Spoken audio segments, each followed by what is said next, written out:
Okay, Penoir, this is what you've been getting all your bites on. Hold that up. Half of them, yeah. Half of them. Yeah. Right, hold that up so everyone can see. Okay. And then explain us, because there's not an 1/8 of a bit of plastic corn on there and a little tiny plastic maggot, is there? And a size 8 hook, no. Size 8 hook, no. It's all a bit agricultural, isn't it? Yeah, basically it's a long link because I'm fishing in the silt. I think that's the first thing to point out. Right. Really, really deep, thick silt. So I've got a long link and a slow sinking presentation going on there. Right, so the one on the end there is a corkball pop-up. Yeah, an active 8. Right. And a cell. So Right. I'm feeding those with the throwing stick, that mix, so the hook bait is a blend of the two. Makes sense, that's what I'm feeding. Yep. So to make that, I Yep. mean, because that is a cork ball, I tie it on.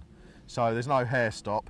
I've tied. Now, why do you tie it? Because you said because it's a cork ball. Yeah. Why? Sometimes if you put a needle through a cork ball Yeah. bait, then you can push a bit of cork through and it can just, you can make a big exit wound basically when you push it through. And then water gets in, doesn't stay as buoyant as long. And once you break the outer shell, water gets, exactly, it can break and get softer and it just doesn't look neat either. So, right, okay. So that's actually tied on with a grinner knot lasso. Right, so you've stripped the coating back. Yep, I've stripped it well back, enough to give me obviously room for 2 baits and the hook, so probably stripped about 5 inches off. Right.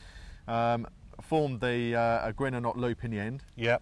And then I've just lassoed the pop-up on. Yep.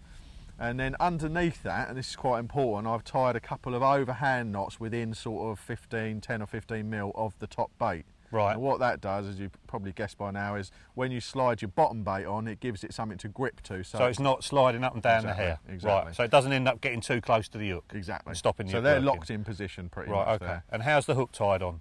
The hook's tied on using the sort of whipping that people are currently using for the KD rig that's popular, whereby the hair sort of exits early on in the whipping. So a couple of turns, pull the hair out of the way. That's it. And keep going. So not simple knotless knot. Yeah. But just adjust it a little bit so it's coming off. Exactly. Just further back. Just to, I mean, Tom does very well on this, and I'm not stupid, so I thought I'd give it a go. And I see there a great big bit of putty on as well. How do you stop that sliding around? What I do is I just push the coating back with my fingernail, just so it sort of ruffles up. Concertinas it up a little bit. Yeah, exactly. Yeah, and that gives it something to purchase to. Right. And mould it around that. Right. And why such a big bit?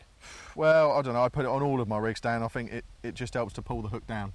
Right. Okay. A bit of extra weight, so when the hook link goes slack, that exactly, moment. Yeah, you've always got something pulling it down all the time. So. Right.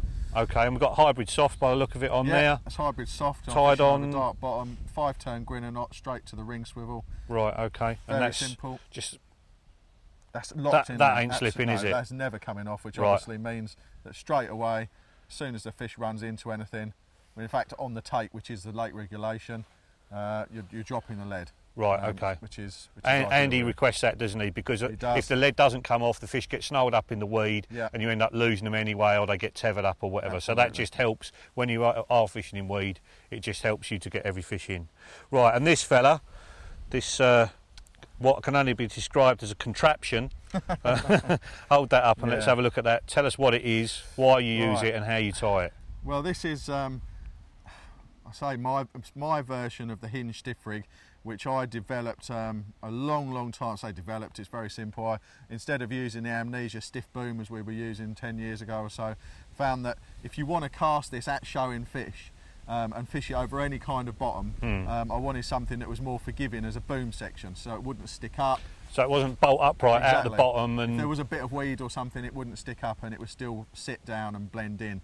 Right. I started off using 15-pound line straight through, and then I realised the coated section is even more robust and tough. So again, I've got hybrid soft on that, tiny bit of putty pinched on to hold it down. Right. And how have you tied that hook on?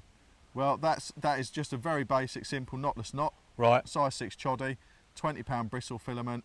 That you've poked back through the eye and burnt it, Yeah, I push that through to make a little D, put a ring on there, right, so that the bait can be blown back when it's in the fish's mouth. Again, tied on so it doesn't take the water on. Exactly. Now, how do you get it as short as that? Because that's the thing people have trouble with, isn't it?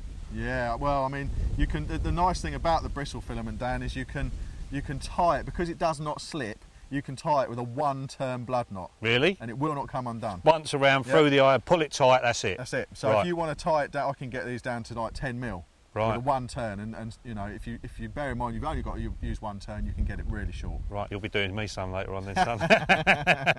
And a ring swivel on there. I take it that's to counterbalance the buoyancy of the pop-up. Yes, that's right. Yeah, a bit of. I mean, I balance these so it sinks down very, very slowly. Right. So that whole bit is off the bottom. Yes, that's off the bottom. So it'll sit right. something like no. Pop-ups don't work on here, mate.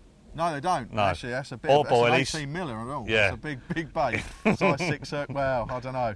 I mean, the idea is obviously that's out there. It's critically balanced. The fish are mooching over a bed of 18 mil baits, and because it's critically balanced, the fish comes in. Obviously, all the other baits are heavier. I mean, the hook holds have been phenomenal. So, yeah. It seems to be working well. And I've had half my fish on this and half on the other presentation. Right. So normally you sort of find out which works and switch to that. But yeah. At the moment, they're both working. So I think I may have to change this evening. So that's it. They're going to go back out there.